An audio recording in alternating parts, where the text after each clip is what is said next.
మాటలను నమ్మి గొప్ప ఆజ్ఞను ఇచ్చి స్థలము సిద్ధము చేయ వెళ్ళనే.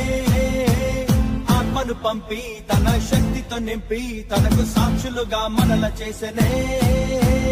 పురుమల్లే ప్రకటించేసే ప్రభుని మహిమేతో చూపించేసే. వెలుగల్లే వ్యాపించే. ప్రియమైనటువంటి దేవుని బిడ్డారా, మన ప్రభువును రక్షకుడైనటువంటి యేసుక్రీస్తు నామములో మీకందరికీ ఈ పునరుత్థానపు దినపు వందనములు, శుభాకాంక్షలు తెలియజేస్తున్నాను. దేవుడు మిమ్మల్ని దీవించుగాక. ఆమేన్. ఈనాటి మన ధ్యానాంశము చదువుకుందాము. రోమీయులకు రాసిన పత్రిక 6వ అధ్యాయము 1-2 వచనాలు చదువుకున్నాము. అలాగైనా ఏమందము, కృప విస్తరింపవలనని పాపమందు నిలిచియుందుమా? అట్లనరాదు. పాపము విషయమై చనిపోయిన మనము ఇక మీదట ఎలాగో దానిలో జీవించడము. దేవుడు తన పరిశుద్ధ వాక్యం దీవించుగాక. ఆమేన్. చిన్న ప్రార్థన చేసుకుని దేవుని వాక్యాన్ని ధ్యానిద్దాం. మమ్మల్ని మిక్కిలిగా ప్రేమించిన మా ప్రియ పరలోకపు తండ్రి, ఈ పరిశుద్ధమైన ఘనమైన నామములకు వందనాలయ్యా, కృతజ్ఞతలు చెల్లిస్తున్నావు. ఈ పరిశుద్ధ దినంలో నీ వాక్యాన్ని మేము ధ్యానిస్తుండగా ఆయా మంచి జ్ఞానము మాకు దయచేయండి. వెనుగలిగిన చెవి మాకు అందరికి దయచేయండి. గ్రహింపు దయచేయండి. ఆయా తండ్రి వాక్యాన్ని నా ప్రభ ప్రకటించే శక్తిని, బలము, జ్ఞానము నాకు మీరు దయచేయమని కోరుకుంటూ మా ప్రభువును రక్షకుడైన యేసుక్రీస్తు నామములో ప్రార్థిస్తున్నాం తండ్రి. ఆమేన్. పిల్లరా, అపోస్తలుడైన పౌలు గారు కృప విషయమై మాట్లాడుతూ ఆయన ఒక మాట ఇక్కడ అన్నాడు.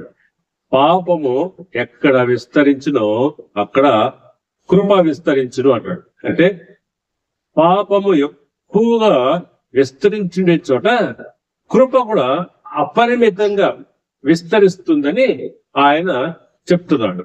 ఇది దేవుని ప్రేమ. దేవుడు పాపాన్ని ప్రేమించడం కాదు కానీ పాపిని ప్రేమించడంలో ఆయనకున్న విశేషమైనటువంటి గుణము చేత ఆ పాపిని ప్రేమిస్తూ వారి పాప బంధకాల నుంచి బయటికి రావాలని వారి కోసం ఆయన కృపను విస్తరింపజేస్తున్నాం. మనం కృప వలనే రక్షింపబడితే, ధర్మశాస్త్రం వల్ల మనం రక్షింపబడలేదు కానీ కృప చేత మనము రక్షించబడ్డాము. అది ఆయన దృష్టిలో పెట్టుకొని ఇక్కడ ఈ మాట చెప్పాడు. అక్కడ పాపము వృద్ధి చెందుతున్న చోట కృప విస్తరిస్తుంది అన్నాడు. అది సక్రమంగా అర్థం చేసుకోలేంటే కొందరు విశ్వాసులు వారు కృప విస్తరించాలంటే పాపము ఎక్కువ చేయాలా అనే ఉద్దేశంతో వారు ఎక్కువ పాపం చేస్తే ఎక్కువ కృప మనకు కలుగుతుంది అనే ఉద్దేశాన్ని వారు వెలబుచ్చి ఉండవచ్చు. అందుని బట్టి ఆయన ఈ మాట అంటున్నాడు. 2వ వచనాన్ని మనం జాగ్రత్తగా గమనిస్తే, అట్లనరాదు అంటే మనం పాపము చేయాలా అని అనరాదు. అట్లనరాదు. పాపము విషయమైన చనిపోయిన మనము ఇక మీదట ఎలాగో దానిలో జీవించుదుము అని అంటున్నా. ఇది మన మూల వాక్యము. పాపము విషయంలో చనిపోయిన మనము ఇక మీదట ఎలాగూ దానిలో జీవిస్తాము.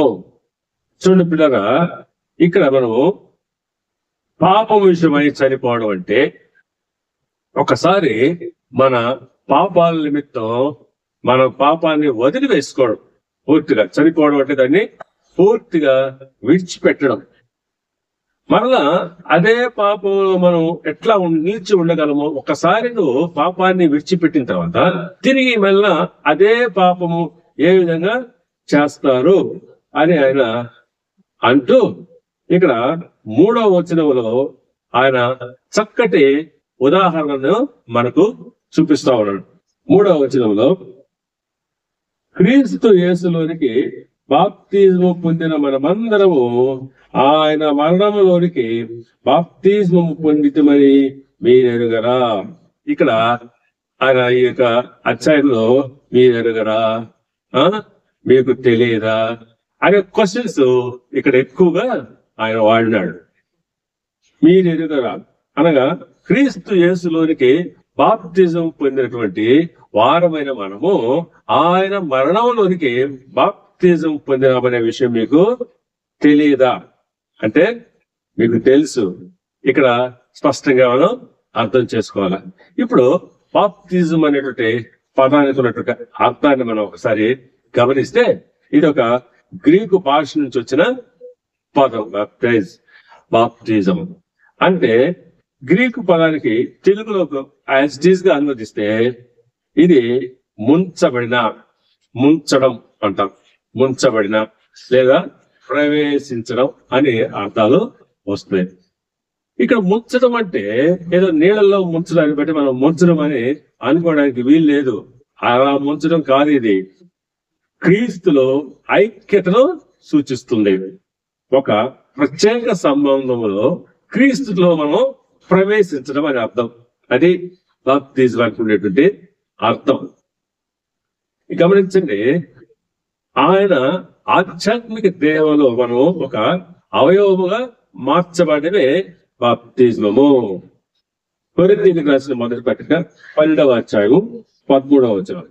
ఎలాగనగా యూదులమైనను గ్రీసు దేశస్థులమైనను దాసులమైనను స్వతంత్రులమైనను మనమందరము ఒక్క శరీరములోనికి ఒక్క ఆత్మ ఎందే బాప్తిజము పొందితి.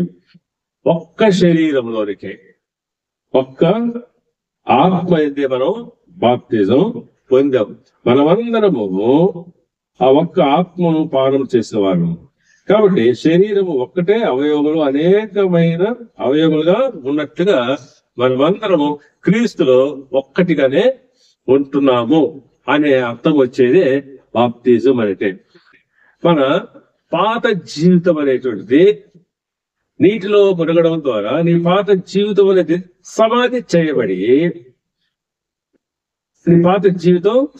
చేయబడి తిరిగి నీటిలోంచి నువ్వు బయటకు రావడం ద్వారా క్రొత్త జీవితంలో నువ్వు ఎంటర్ అవుతూ ఉంటున్నావు అనేది దాని అర్థం.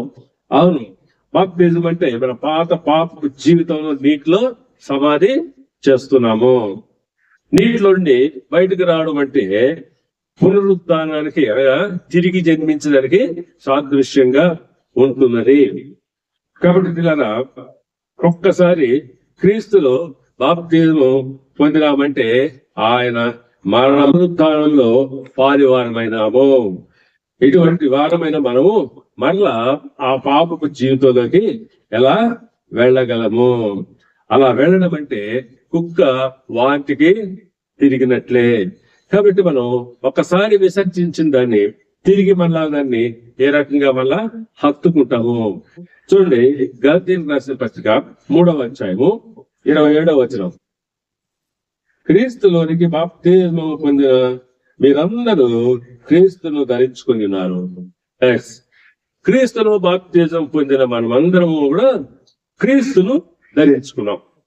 ఆయన శరీరంలో అవయవాలుగా మారిపోయాం. ఇప్పుడు మన దేహము క్రీస్తుతో ఐక్యమైపోయింది. క్రీస్తు శరీరంలో మనం పాలి భాగస్తులు అవుతున్నాం. అదే మన ప్రభు మనం తీసుకోవడంలో కూడా ప్రధాన ఉద్దేశం. అదే ఆయన శరీరంలో ఆయన రక్తంలో పాలి భాగస్తులు అవుతూ ఉన్నాం. పరిశుద్ధులుగా మనం అదే బలను తీసుకుంటూ ఉన్నాం. అలాగే కొలస్సీయులకు రాసిన పత్రిక 12వ అధ్యాయము 12వ వచనం. మీరు బాప్తిజం మందు ఆయనతో కూడా పాతి పెట్టబడిన వారే ఆయన మృతులలో నుండి లేపిన దేవుని ప్రభావమందు విశ్వసించడం ద్వారా ఆయనతో కూడా లేచితిరి. ఇది కాబట్టి మనము బాప్తిజం మందు ఆయనతో కూడా పాతి పెట్టబడ్డాం. ఇప్పుడు మృతుల్లో నుండి లేపిన దేవుడు ప్రభావమందు విశ్వసించిన ఫెయిత్. ఇప్పుడు మనం ఆయనను దేవుడు మృతుల్లో నుంచి లేపినాడు అనేటువంటి ఒక విశ్వాసం. ఆ విశ్వాసం అనేది దీనిలో ఉండాలి. అదే మనం మనం ఉన్నటువంటి విశ్వాసం. అని క్రీస్తు మృతి చెందడం అందరూ అంటారు, చనిపోయాడు అంటారు. కానీ చనిపోయి తిరిగి లేచినాడు అనేది క్రైస్తవుకున్న నిరీక్షణ. అదే ఫెయిత్ అంటే. ఆ ఫెయిత్ నీకు కలిగినప్పుడు నూతన జన్మ నువ్వు పొందుకున్నావు అని మనము ఇక్కడ గమనించాలి పిల్లారా. చూడండి, అదేవిధంగా 5వ వచనం రోమపత్రికలో ఇందాక మనం చదువుకుంటున్నటువంటి అధ్యాయంలో 6వ అధ్యాయంలో 5వ వచనంలో, ఆయన మరణం యొక్క సాదృశ్యమందు ఆయనతో ఐక్యమైన వారమైన ఎడల ఆయన పునరుద్ధానం యొక్క సాదృశ్యమందు ఆయనతో ఐక్యము గల వారం అవుతాం. అంటే మనం క్రీస్తులో మరణించినట్లయితే అది ఐక్యం. అలాగే